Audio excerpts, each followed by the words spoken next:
Welcome to the Williams-Sonoma Inc. First Quarter Fiscal 2025 Earnings Conference Call. At this time, all participants are in a listen-only mode.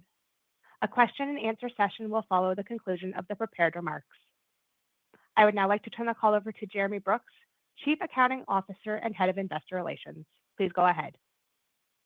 Good morning, and thank you for joining our first quarter earnings call. Before we get started, I'd like to remind you that during this call, we will make forward-looking statements with respect to future events and financial performance, including annual guidance for fiscal 25 and our long-term outlook. We believe these statements reflect our best estimates. However, we cannot make any assurances these statements will materialize, and actual results may differ significantly from our expectations. The company undertakes no obligation to publicly update or revise any of these statements to reflect events or circumstances that may arise after today's call. Additionally, we will refer to certain non-GAAP financial measures. These measures should not be considered replacements for and should be read together with our GAAP results.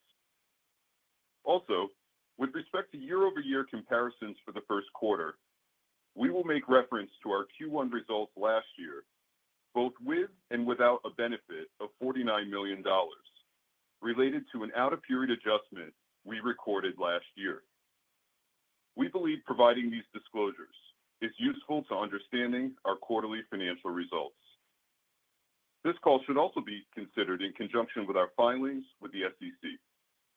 Finally, a replay of this call will be available on our investor relations website. Now, I'd like to turn the call over to Laura Alber, our President and Chief Executive Officer. Thank you, Jeremy. Good morning, everyone, and thank you for joining the call. I'm excited to talk to you this morning about our first quarter.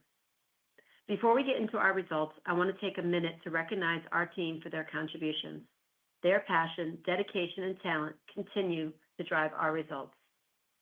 We are proud to deliver strong results in the first quarter of 2025, driven by a positive top-line comp and continued strength in our profitability. In Q1, our comp came in above expectations at positive 3.4%, with all brands running positive comps, and we exceeded profitability estimates with an operating margin of 16.8% and earnings per share of $1.85, with earnings growth of 8.8%. In the quarter, we saw an acceleration of the positive comp trend coming out of Q4, despite consumer distraction with tariffs, continued geopolitical uncertainty, and no material improvement in the housing market. And we continue to outperform the industry, which declined 3% in Q1. Our growing outperformance was driven by an improvement in furniture sales, effective collaborations, and strong performance in our retail and e-commerce channels. As we continue into 2025, we are confident that we have laid the foundation for growth and profitability. Even though there are significant macro and geopolitical uncertainties, we are focused on our three key priorities: returning to growth, elevating our world-class customer service, and driving earnings. Now let's review our strategies to continue our positive momentum from Q1 and deliver growth during the remainder of this year and beyond. First, we remain confident in delivering core brand growth, supported by a strong pipeline of newness and compelling innovation. Our ability to differentiate through in-house design and a vertically integrated sourcing model continues to be a key advantage, enabling us to offer high-quality products at exceptional value. We recognize that the housing market and therefore the furniture industry may remain soft this year as interest rates are still high. Therefore, our growth strategy emphasizes a broad and inspirational non-furniture assortment, including seasonal and decorative accessories, textiles, and housewares. Also, strategic collaborations are another critical part of our plan. These collaborations continue to expand new customer growth and drive sales. And most importantly, they drive relevance and excitement for our brands and customers. Our B2B program is also a key growth engine. B2B started the year strong, growing 8%, delivering another record-breaking quarter. Leveraging our design experience and commercial-grade product assortment, we've built a strong and growing client base across multiple industries. Our B2B offering remains a powerful differentiator and we are seeing continued momentum. We're also seeing positive traction and strong comps in our emerging brands, Rejuvenation, Mark & Graham, and Green Row. With our proven ability to incubate and scale brands in-house, we're confident in the continued growth of these concepts and their ability to deliver profitably to our results. Alongside these growth drivers, we're focused on elevating every customer touchpoint in our channel experiences. One area of continued investment is our next generation of design services. We've introduced new tools, both online and in stores, to help customers visualize and plan their spaces. We're also making meaningful progress in integrating AI across our digital platforms. From personalized emails to tailored homepages, we are enhancing the customer journey with smart, data-driven experiences. We believe AI will be a transformational force in our business, and we will be a leader in the use of AI in our industry. In our retail stores, the momentum continues. Our strong Q4 retail comps continued into Q1 and were driven by an improved in-store experience with more inventory availability, fresh product assortments, enhanced design services, and engaging events. Our omnichannel capabilities are another core strength, and we are further optimizing them with AI. This includes improvements in sales performance, cost efficiency, and delivery speed. Looking ahead to the balance of the year, we are focused on delivering exceptional customer service with perfect orders that are on time, damage-free from start to finish. Our operational metrics are surpassing pre-pandemic levels, and we are working to optimize these metrics even further. That includes reducing split shipments, lowering returns and damages, and streamlining our fulfillment processes. From a cost perspective, we are committed to staying lean on headcount, using AI tools to drive productivity gains in areas that make sense. And in marketing, our in-house teams are finding ways to maximize ROI and deliver a strong impact with less investment. In summary, there is no doubt that existing macroeconomic and geopolitical uncertainties are a focal point for the market. But volatility is not new in our industry, and we are confident in our ability to adapt and navigate whatever lies ahead. Therefore, we are optimistic about 2025. We are planning to gain market share, enhance the customer experience, and deliver strong earnings. Our commitment to our three key priorities remains unwavering. Turning to guidance, I'd like to take a moment to walk through our current assumptions. We are reiterating the same outlook that we shared with you last quarter. Our guidance reflects that which we know today, and we are not assuming any significant upside or downside from broader macroeconomic factors. As we said last quarter, our guidance incorporates our current initiatives and the existing tariff environment, which includes the tariffs that we discussed in March, and now the additional China tariff at 30% and the global reciprocal tariff at 10%. It does not assume any other tariffs. If there are material changes in future tariffs, we will revisit our guidance. For fiscal 2025, we continue to guide comp brand revenue growth of flat to positive 3% and operating margin in the range of 17.4% to 17.8%. As it relates to tariffs, we have been actively and aggressively managing through these additional costs with our six-point plan, which includes several key actions. First, we are successfully obtaining cost concessions from our strong vendor community. This includes reductions on current product pricing, but also reductions in price on the newness that we are bringing in and developing in the future. Second, we are actively resourcing goods to lower tariff countries, including further reductions from China. Third, we are identifying further supply chain efficiencies in our network. Fourth, we are reducing SG&A expense through tight cost control and financial discipline. Fifth, we are expanding our Made in the USA assortment, production, and partnerships. And lastly, we are carefully taking select price increases on products that offer strong value with a focus on maintaining competitive pricing.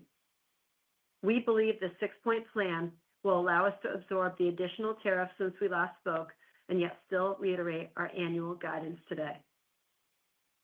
Now let's review our brands. Pottery Barn ran a positive 2 comp in Q1. And on a 5-year basis, the brand ran a 46.7% comp. Pottery Barn continues to increase innovation in their product lines and to launch more collaborations. The brand launched 4 strategic collaborations in the quarter with partnership with Kravit, Love Shack Fancy, Monique Ollier, and Mark Sykes. We continue to strengthen our proprietary designs with a focus on new and innovative furniture and easy decorating and entertaining updates for the home. The Pottery Barn continues to see outside strength in seasonal offerings, and we are pleased with the Easter and Valentine's Day results that the brand delivered.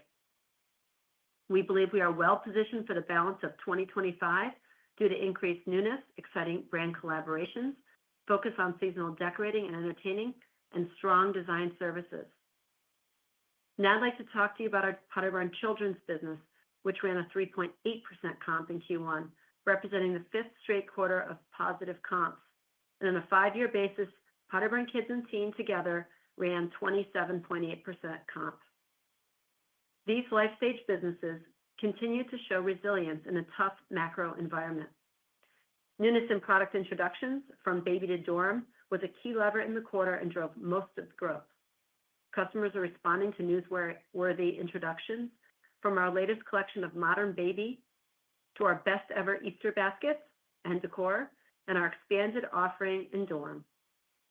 Collaborations continue to be an area of growth, and we are pleased to have expanded our collection with Aaron Lauder across the kids and teen brands. Additionally, our Love Shack Fancy collections continue to gain popularity with new styles in nursery and dorm. Innovation for us is more than product. It is in the channel experience too. We have revamped tools that help inspire baby registry online and have increased our Take It Home Today products in our stores. We've also expanded in-store and online offerings and services for dorm, including pickup near campus at over 450 participating Williams-Sonoma Inc. stores, along with a first-of-its-kind concierge service for dorm deliveries. We're encouraged by the customer response to our product and service innovations and have a robust pipeline ahead to fuel continued growth. Now let's review West Elm. The brand ran positive 0.2% in Q1 with a 5-year comp of 44%. We continue to make progress against the brand's 4 key pillars: product, brand heat, channel excellence, and operational efficiencies. The West Elm brand continues to focus on its non-furniture categories as a percent to the total assortment, driving positive comps in lighting, bath, kids, and textiles. The brand continues to see success in new product introductions across all categories, with both spring and summer newness driving double-digit positive comp to last year. And in March, West Elm launched a very exciting collaboration with award-winning designers Pearson Ward, featuring 165 pieces across furniture, textiles, and decorative accessories. The co-design line received widespread acclaim, earning top-tier press coverage, including an editorial feature in Art Digest and articles in leading publications such as Vogue, Domino, Better Homes and Garden, and New York Magazine. The line is on track to be one of West Elm's most commercially successful collaborations to date. Now let's review the Williams-Sonoma brand. We're thrilled to report another strong quarter for the brand, which ran a positive 7.3% comp. On a 5-year basis, the brand ran a 36.9% comp. Our customers at Williams-Sonoma continue to respond well to products that are both highly functional and aesthetically pleasing. We're excited to see that our curation and our creation of these items is working. We saw particular strength in the cookware, entertaining, and housewares department, which outperformed. The electrics category benefited from the launch of Breville Brass, an exclusive line of kitchen countertop appliances that combine Breville's cutting-edge technology with bold brass-colored trim and accents. The category also saw success with the launch of KitchenAid's new Butter Yellow stand mixer, another Williams-Sonoma exclusive. Our in-house product design teams developed the new Williams-Sonoma Thermoclad Copper Pro Cookware Collection, which launched in early Q1. This best-in-class high-performance cookware combines the heat conduction and control of copper with the durability and easy care of stainless, quickly becoming a bestseller. Also, our stores hosted several successful book events for celebrities and celebrity chefs like Alton Brown, Morimoto, and Michael Simon. We look forward to continuing to invite our customers to meet their culinary heroes at our retail locations across the country throughout the rest of the year. We're also making progress in our Williams-Sonoma home brand. We continued our refresh and integration of our furniture assortment into our Williams-Sonoma stores. Also, we have increased the offer of in-house designed textiles, printed bedding, novelty pillows, and occasional furniture pieces. Also, the brand benefited from an expansion of our popular collaboration with Aaron Lauder. We continue to believe we have an opportunity with Williams-Sonoma Home to disrupt the high-end furniture market. Now I'd like to update you on B2B. We continue to gain momentum in the hospitality space, including an impressive roster of Q1 projects with St. Regis, Pendry, Auberge, Sheraton, Hilton, Tapestry, Hyatt House, Westin, Spring Hill Suites, and Element brands. In addition to the wins in the hospitality space, the team is focused on expanding our book of business, including wins in the education space with Tulane University, sports and entertainment with Gaylord Opryland Water Park and Live Nation, and a wide range of restaurant projects coast to coast, including Bagatelle and Montauk to Regis Ova in Yountville. Now I'd like to update you on our emerging brands, which continue to drive strong growth and profitability. Our Rejuvenation brand continues to exceed our expectations with another quarter of double-digit comps. Growth was fueled by continued strength in our core categories, cabinet hardware, lighting, and bath, all supported by our commitment to design-forward, high-quality products that meet the needs of home renovation and refresh projects. At Rejuvenation, product innovation continues to drive results. In Q1, we introduced Heritage Brass, a new finish inspired by the warmth of naturally aged metal across lighting, hardware, and bath, generating a strong customer response.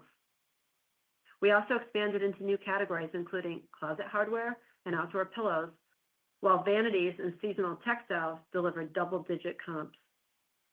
As we look to the rest of 2025, we're confident in Rejuvenation's continued momentum and long-term potential. At Mark & Graham, the brand is leaning into more frequent gifting occasions and milestones as a key strategy. And the brand's two newest incremental businesses, Pet and Baby, have been very successful and are driving new customer acquisition. Turning to our newest brand, Green Row, the brand delivered strong growth in Q1, driven by demand for vintage-inspired, beautiful, colorful products. This year, we're excited to watch Green Row continue to grow through new and innovative products and materials, as well as some exciting partnerships. Last, I'd like to talk about our global business. We continue to see strong growth across our strategic global markets. In Canada, we are driving growth through our compelling product offerings, complemented by our design and trade services.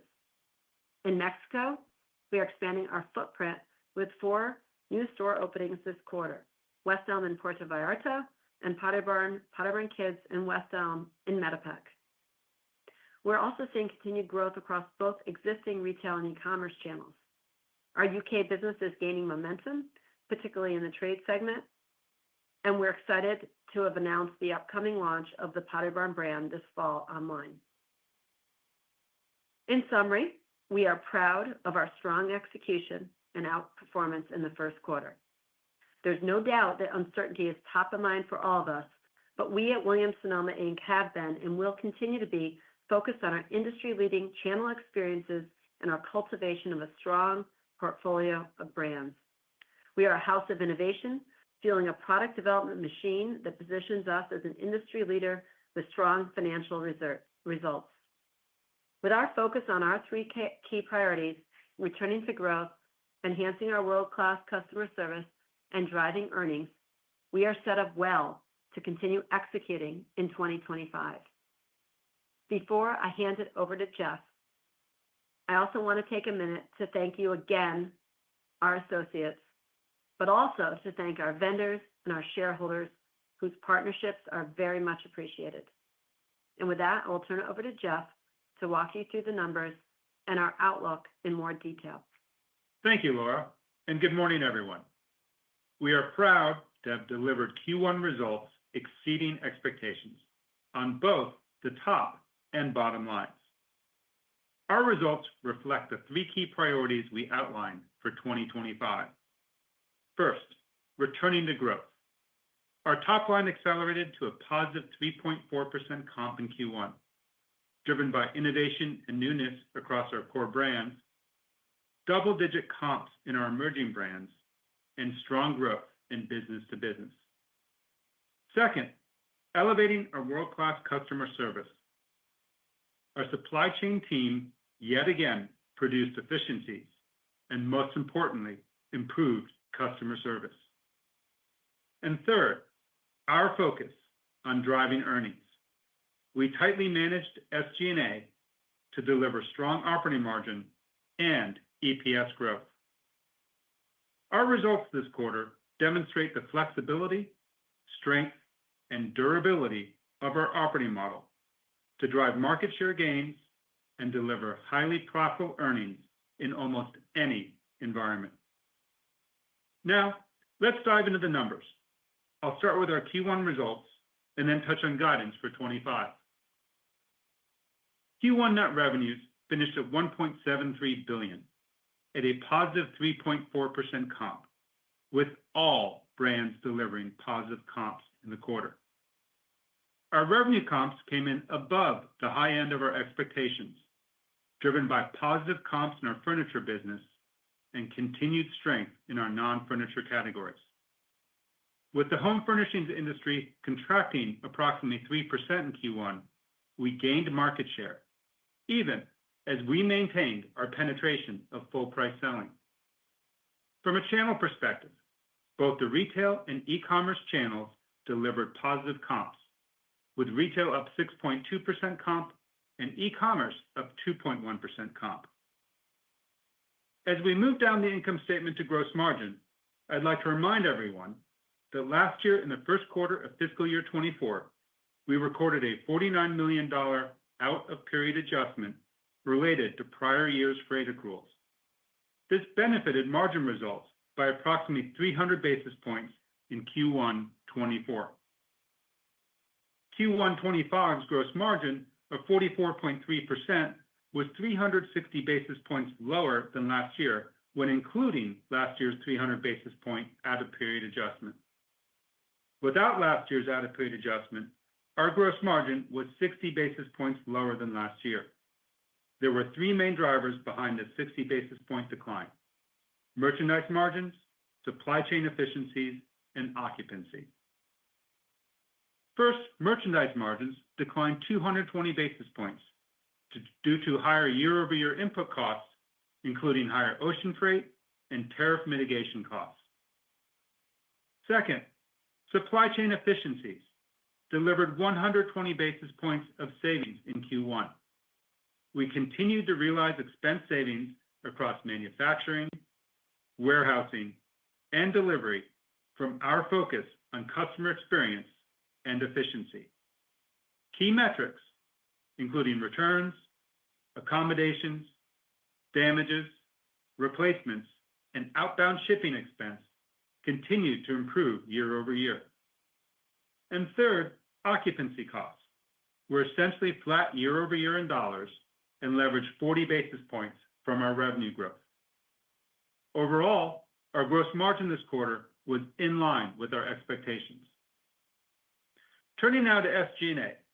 Our Q1 SG&A ran at 27.5% of revenues, 130 basis points lower than last year, as we kept a tight lid on expenses.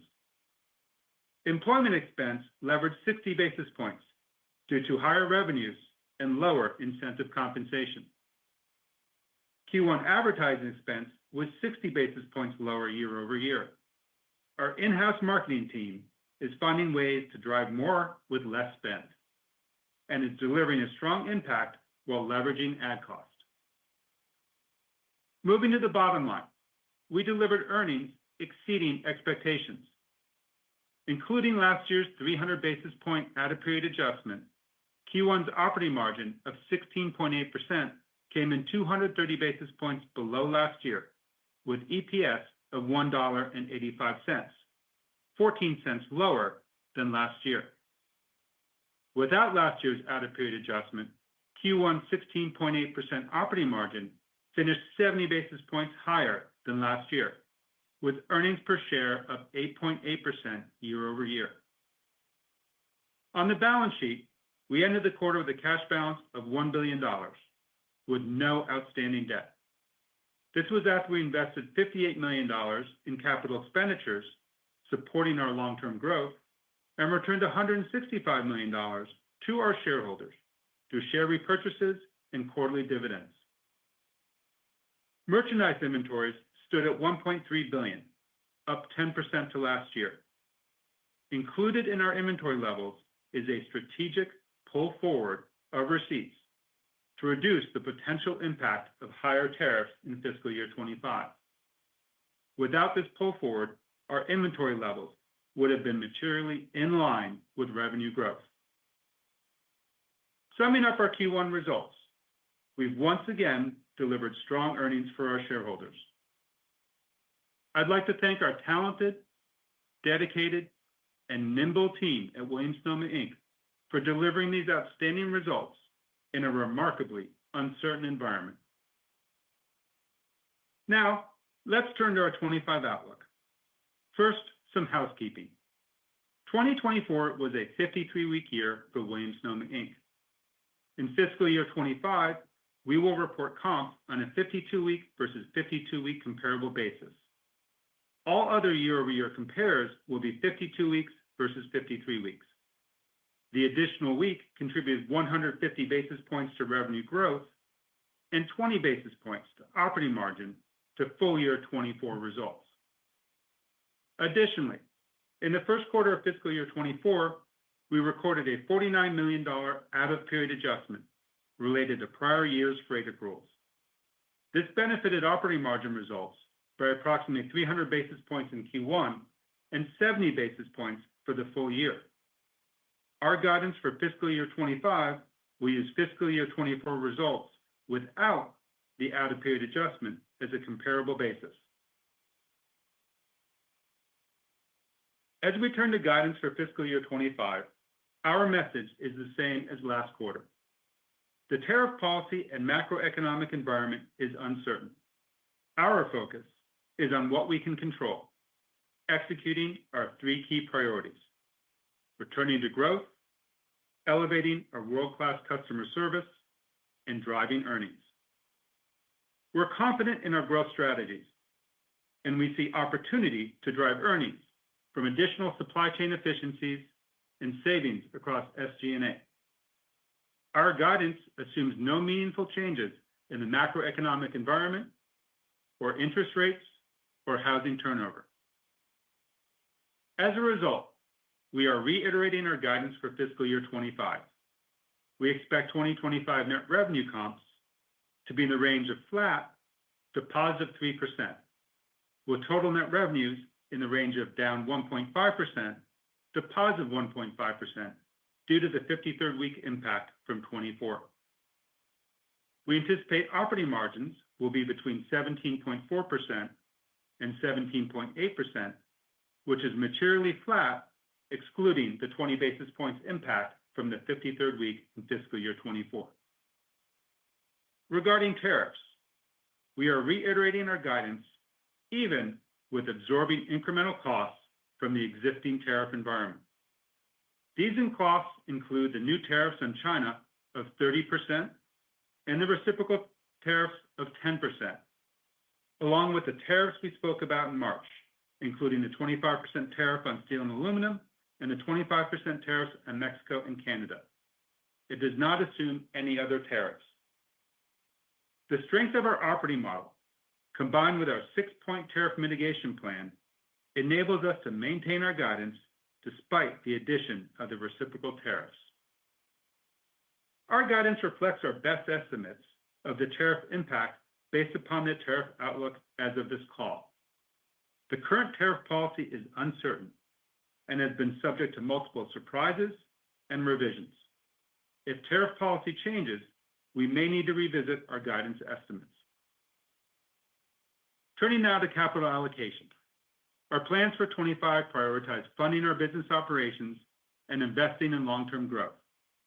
We expect to spend between $250 million and $275 million in capital expenditures in fiscal year 25. This represents a decrease of approximately 10% from prior guidance, as we keep a tight rein on all expenditures due to the tariff and macroeconomic uncertainty. We intend to invest 85% of this capital spend in our e-commerce channel, retail optimization, and supply chain efficiency. We remain committed to returning excess cash to our shareholders in the form of increased quarterly dividend payouts and ongoing share repurchases. For dividends, we will continue to pay our quarterly dividend of 66 cents per share, which is a 16% increase year over year. We are proud to say that fiscal year 25 is the 16th consecutive year of increased dividend payouts. For share repurchases, we have $1.1 billion available under our share repurchase authorizations, through which we will opportunistically repurchase our stock to deliver returns to our shareholders.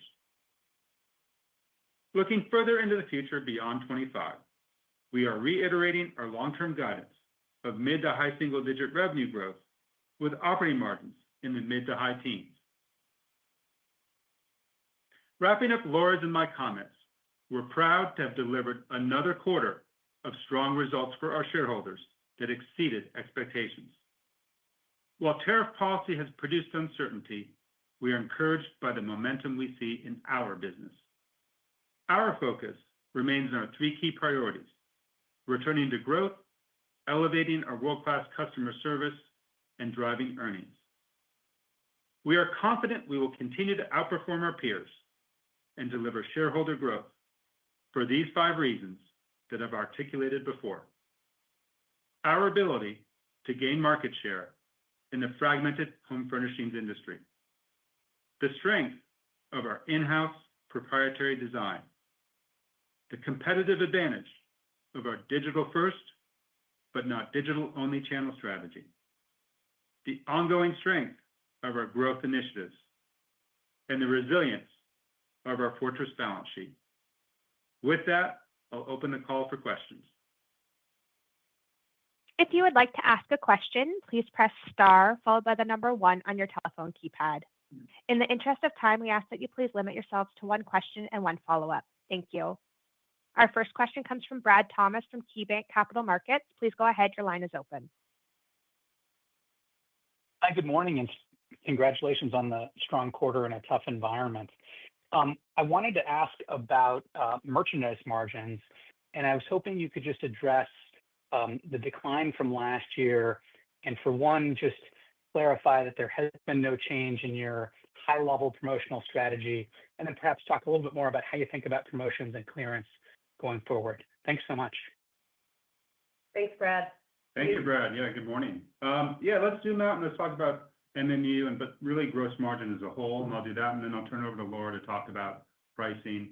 Our gross margin in Q1 was 60 basis points lower than last year, but it was in line with our expectations. Our MMU itself was lower from higher input costs, but it was largely offset by supply chain savings and occupancy leverage. 2 things I'd like to point out regarding the merchandise margin this quarter. First, we continue to see a very high level of full price selling. Our promotional stance has not changed. We do not do site-wide promotions. In fact, our penetration of full price selling slightly increased in the quarter.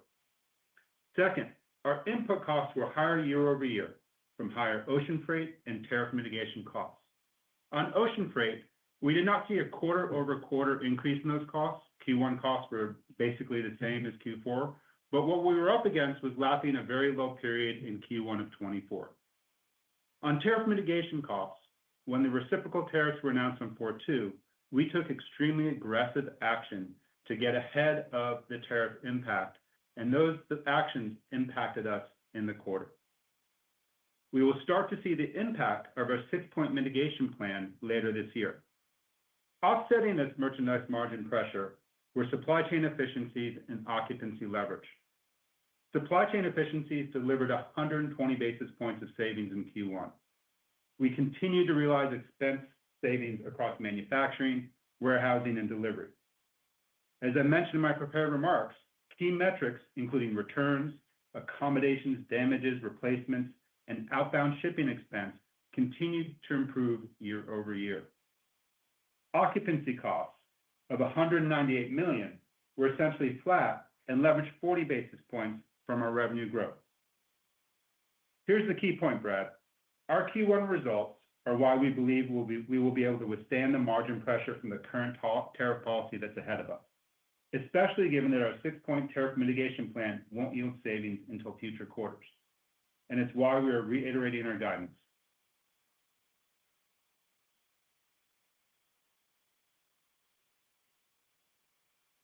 I think Jeff more than covered it. If you're waiting for me, thank you for answering the question, Jeff. What's the next question, please? Our next question comes from Peter Benedict from Baird. Please go ahead. Your line is open. Hey, guys. Good morning. Thank you for taking the question. I guess first question would just be on when you are taking price, obviously recognizing it's kind of the last resort here, but what's the philosophy? Is it you try to cover and maintain kind of gross profit dollars on the item? Is there a view on gross margin rate?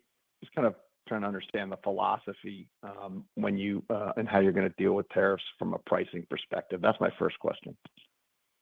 Yeah, I think as we think about pricing, it's not really only about tariffs. You know that over the last 5 years, we've had a really big change in the way we think about pricing, and we've substantially reduced the amount of promotional activity in our company, which has been important on a lot of levels, both for margin, but also for the customer, because they can count on the price being the same and not have to try to time their purchases based on different, seasonal promotions. When we think about value to the consumer, it isn't just about price. It's about design. It's about quality. It's about the brand. It's about the service in that brand. And price is a factor, but it is not the only factor. And because of our innovation machine, as you will, our design prowess, our vertically integrated structure, we are able to bring unique and exclusive products to market that no one else has. And we also are able to get better pricing from our vendors because we're going direct. We don't have an agent. We go direct to our vendors. And we buy usually in larger quantities than a lot of people, which also gives us a lot of opportunity. As we look at where we are today, it's no different than last year. We're always looking at our entire assortment to see where we are actually too high in price and too low in price. And we make adjustments item by item. We don't make large sweeping margin target adjustments. We don't price based on cost. We price based on the environment. And what we're seeing today is we're seeing our newness, which has been a big strategy, as you know, Peter, has been really selling. And that product is coming in at margins that, in most cases are really good. In some cases, there's more opportunity because we priced it too low and we're overselling. And so we've taken some very carefully selected price increases on those things. Now, in addition to that, we still see an opportunity to improve our margins over time because we can improve our markdown margin. The rate at which our markdowns are sold, the margin rate where our clearance and promotions are sold can improve, and the percent of that bucket to the total can also improve. In other words, what I'm saying is even more reg price business and even higher margin on the sale bucket. I'm really excited that we're going into this year very clean on seasonal inventory. So that's a really good thing as we head into this year. Our next question comes from Max Ryklenko from TD Cowen. Please go ahead. Your line is open. Great. Thanks a lot and congrats on next quarter. So can you just provide more color on how we should think about merch margins for the rest of the year? Should we assume that the 220 basis point headwind was the high watermark and then it should ease as some of these tailwinds get going? Or is this the right run rate for us to consider ahead? Yeah, good morning, Max. As you know, we do not guide the top. We do not guide the specific lines. We guide the top and bottom line because it gives us flexibility to respond to changes in the business. And you've seen us know the levers to pull to deliver results. We are reiterating our guidance for fiscal year 25, which has operating margins materially flat on the full year, excluding the impact of the 53rd week from last year. What we have said, and I said this on the last call, is inside of this, we do believe that we will see some lower gross margin from headwinds from the tariffs, but that will be offset by SG&A. But here's the thing. We have a lot of levers to pull.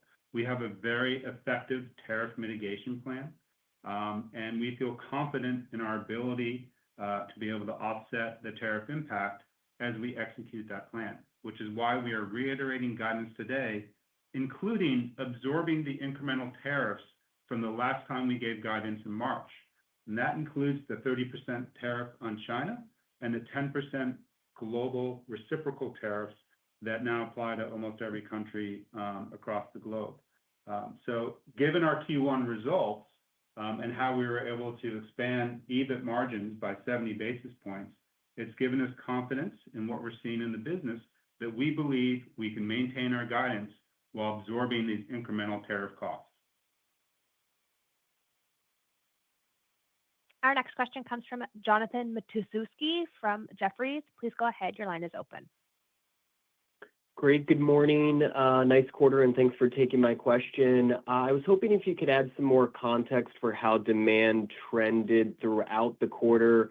I think demand for some peers in the industry was down as much as double digits in April. So curious, how your exit rate looked and if you're willing to share any color in terms of how the first few weeks of May are shaping up. Thanks. Yeah, Jonathan, I think everyone knows we don't go into the puts and takes of how our comps, what the comp cadence was across the quarter. What we will say is, we saw really strong results across all our brands during the quarter. In fact, every brand positive comped.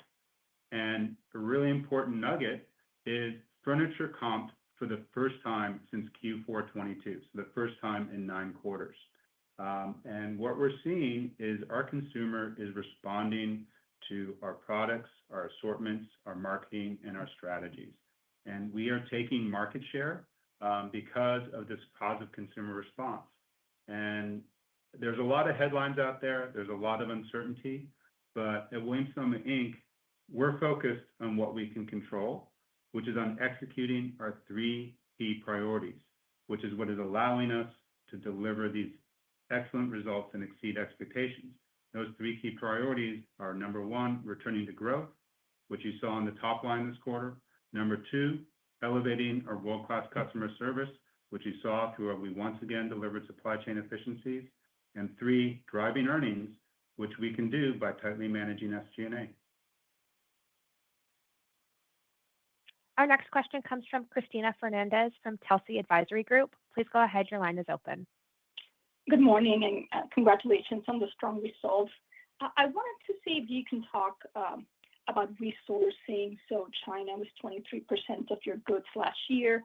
How are you thinking about reducing that exposures?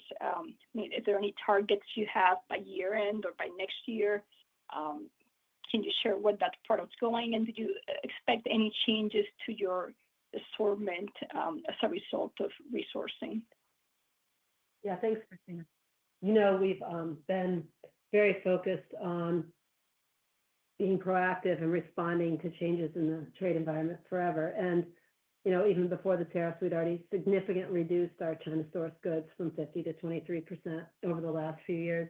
And, since even then, when we said that, we've made significant reductions. I think, there are some categories China does really well. And, what is going to happen with the trade environment is yet to be seen. But what's good news for us is we have the flexibility now because we've resourced, double sourced, triple sourced many of our products to move depending on what is the long-term, what the long-term tariff environment becomes. So there's a lot of things that are, still up in the air, I think, for all of us to know. But yes, we've already reduced it from the 23 substantially. And where it settles will depend on what other announcements are made. Our next question comes from Seth Sigman from Barclays. Please go ahead. Your line is open. Hey, good morning, everyone. Thanks for taking the question. So I wanted to ask again about the inventory position up 10%. It sounds like some of that is strategic, pulling some of the orders in early. Can you talk a little bit more about the complexion of that today? And I guess more importantly, to what extent do you think that may be helping drive conversion and sales? Obviously, in stock can be pretty important to the consumer here, given typical lag time. So just any color on that would be helpful. Absolutely. Good morning, Seth. Yeah, our inventory ended the quarter at $1.3 billion, up 10% to last year. And as I mentioned in our prepared remarks, included in our inventory levels is a strategic pull forward of receipts to reduce the potential impact of higher tariffs in fiscal year 25. To quantify that, it's about $60 to $70 million that we pulled forward. If you back that out, our inventory levels would have been materially in line with revenue growth. And without divulging our playbook, we were very aggressive when we saw the impact of the tariffs, particularly after the reciprocal tariffs. And we gave our inventory teams the authority to go out and grab whatever they could. And that's both foreign goods and domestic goods.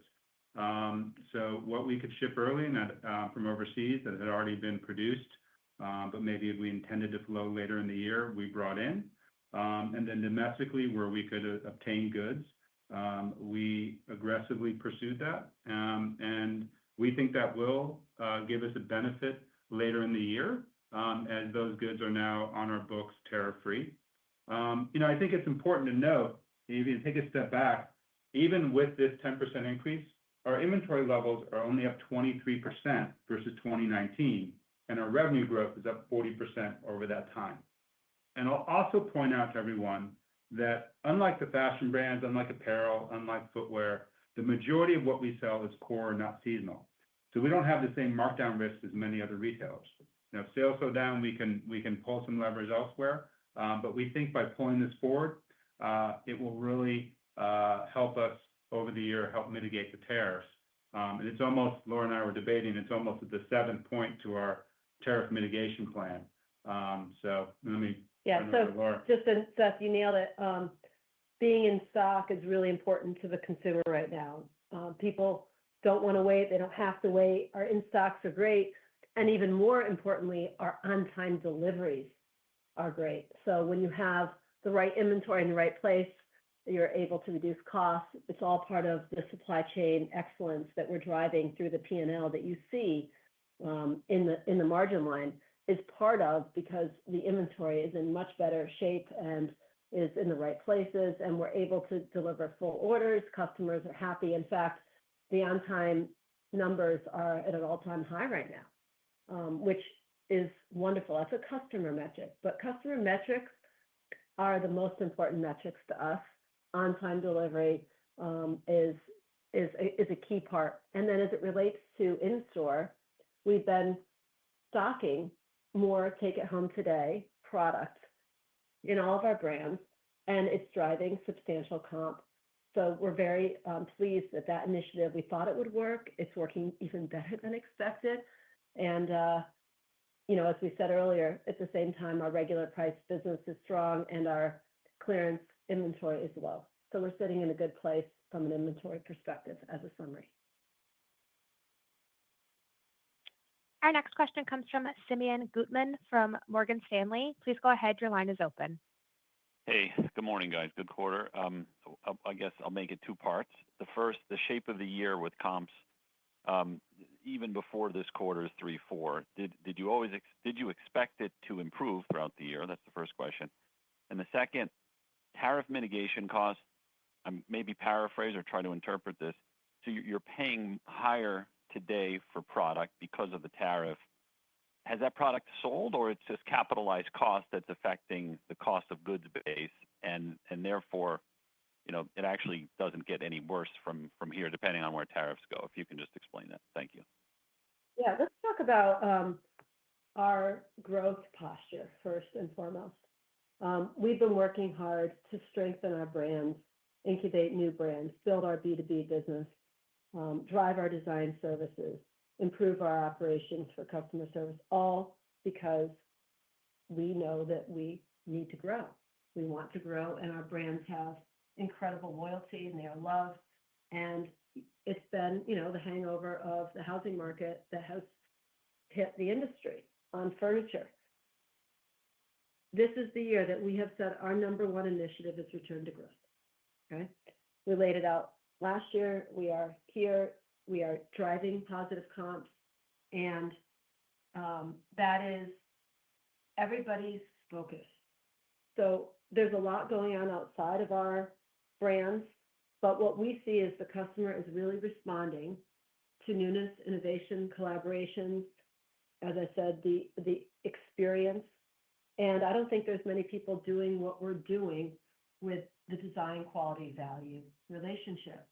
And so as we think about our expectations, our expectations are that we will outperform. Our expectations are that we will take market share this year. And we believe we can grow this year despite the difficult macro backdrop. As it relates to quarters, less focused on the quarter by quarter, more focused on the long term, both the full year and also the opportunity even longer than that to more than double our total company. And as part of your, to answer your second part of your question about the tariff mitigation costs, these were specific costs that we expensed in the quarter because they were related to things we took. When the reciprocal tariffs were announced in 4.2, like I mentioned before, we took very aggressive actions. And these were short-term expenses. We halted shipments from China. That comes with an expense. We edited assortment. That comes from an expense. All the different things we did, expediting, all that comes with an expense. But we do believe it will pay back in future quarters. As we just talked about on the inventory, we front-loaded a lot of goods. Those have now come in with zero tariff, and we'll be able to enjoy that benefit throughout the year. So all of these actions we're taking is why we are confident that we are able to absorb the incremental tariffs, specifically the 30% China tariff and the 10% global reciprocal tariffs, into our guidance without changing it. It's why we are reiterating our guidance today. Our next question comes from Christopher Horvers from JP Morgan. Please go ahead. Your line is open. Thanks and good morning. So can you talk a little bit about, how you think about the quarter in terms of all the puts and takes? You had a later spring. You have a consumer that does react to the stock market, which went through a tough period, but then, furniture turned positive, and maybe there was some, pull forward in some categories where the consumer got concerned about tariff pricing. So to what extent do you think the strong comp that you posted was affected directionally to the positive or to the negative? And what do you think is driving furniture that flipped it, furniture turning positive finally? There's a lot in there. I'm going to let Jeff start. Yeah, so my simple answer to the question is what we saw in the quarter is our consumer responding to our strategies, our products, our assortments, our marketing. We outperformed the industry and gained market share, and that trend's been consistent for several quarters. We don't necessarily think there's pull forward. I mean, there could be, but there's no way for us to quantify that. So we don't necessarily think that's a big factor here. We are executing on our priorities. We're executing what we set out to do. We saw that in the performance across all our brands. Newness and innovation is driving the performance in our core brands. Our emerging brands delivered double-digit growth. B2B had a very strong quarter as well. It's our continuing execution on our initiatives, and the consumer's responding to it. Chris, is there an additional question you want to ask there that we didn't answer? Or does that give you enough information? I think that gives me enough. I did have a follow-up on the input cost side, Jeff. I think you said that you had an easy compare sort of last year, and so some of the headwinds to merch margins this year was an easy compare last year. You are weighted average cost. So as you proceeded through last year, was that sort of easy compare got less easy such that lap gets easier and the headwind on selling or merch margins because of that and the mitigation efforts in 1Q25, that diminishes as you look forward? That's correct, Chris. Yes. And that's embedded in our guidance. And if you take a look, we're guiding on the full year, operating margins materially flat, ex the 53rd week, inclusive of absorbing all of these tariffs. So we do see that we can maintain that. That's why we're reiterating our guidance today. Our next question comes from Kate McShane from Goldman Sachs. Please go ahead. Your line is open. Hi, this is Emily Ghosh on for Kate. We wanted to ask about supply chain efficiencies. It looks like the benefit from supply chain efficiencies this quarter was greater than that of the fourth quarter. Could you guys provide more detail around what drove this acceleration? And then how should we think about the impact for the remainder of the year? Thank you. Yep. I mean, supply chain efficiency is another word for customer service. And if you think about Williams-Sonoma, I think the first thing that comes to mind is service and product, right? That's what you see. You smell the amazing aromas in our stores and the incredible displays. And, that's who we are. Supply chain efficiencies means that we're able to execute that dream all the way from the inspiration in the store to the product in your home. And we're seeing lower returns and replacements. We're seeing better on-time delivery, less out-of-market shipments, all the things that have cost to them. And we've been after this for years. We're making great progress. The supply chain team continues to outperform to their expectations, our expectations. And there's still more to go because we all know that delivering furniture is very difficult. It's much easier to deliver bathing suits. And those who are going to continue to do it the best will own this category. And I think that people really now trust us and they can count on us. And it's not only a cost saver, it's a sales driver. So thank you for your question. Our next question comes from Robbie Ohmes from Bank of America. Please go ahead. Your line is open. Hi, this is Maddie Check on for Robbie Ohmes. Thanks for taking our question. I was just curious if you could share how much B2B is expected to contribute to comp this year and maybe any potential update on how you view the size of your B2B opportunity long term as you expand your book. Thank you. Sure, yeah. B2B has nice momentum. We're continuing to build our pipeline with new customers and give our existing customers great new things to buy. We're always developing great new projects, and we see this as a $2 billion opportunity. Thank you for the question. We are out of time for questions today. I'd like to turn the call back over to Laura Alber for any closing remarks. Yeah, thank you all so much. Really appreciate your support and being here today, and I hope you have a great Memorial Day weekend. This concludes today's conference call. Thank you for your participation. Goodbye. You may now disconnect.